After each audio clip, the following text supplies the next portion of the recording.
দেখতে পাচ্ছেন গ্ল্যামারের যে বোর্ডটি আমরা দেখিয়েছিলাম আইসি ফেটেছিল এবং বা বলতে পারেন আইসি পুড়েছিল, যাই বলা যায়। এবং বোর্ডের কন্ডিশন খুব খারাপ ছিল, তো এটি রিপেয়ার করে দিয়েছি এবং লাগিয়ে ফেলেছি। প্লাস এই সুইচটির যে উপরে রবারটি থাকে সেটি ছিল না, এটি আমরা নতুন লাগিয়ে দিয়েছি। তলে যে স্টিকটি থাকে সেটিও কাস্টমার হারিয়ে দিয়েছিল, এটাও লাগিয়েছি। প্লাস তলে যেই অনবোর্ডের সুইচটি থাকে যেটির দ্বারা এর ওডোমিটার ট্রিপ অপারেট হয়, তো সেই সুইচটি ময়েশ্চার বা জলের কারণে জল ঢুকে নষ্ট হয়ে গেছিলো, তো সেটি রিপেয়ার করে দিয়েছি। তো অন করে দেখি কীরকম পারফরমেন্স বা ওয়ার্ক করছে।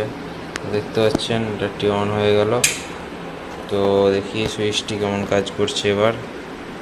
তো দেখতে পাচ্ছেন ট্রিপ, ওডোমিটার। তো আমরা ট্রিপে রাখবো, স্পিড কিলোমিটার অ্যাড হচ্ছে কিনা স্পিড দিয়ে দেখার জন্য।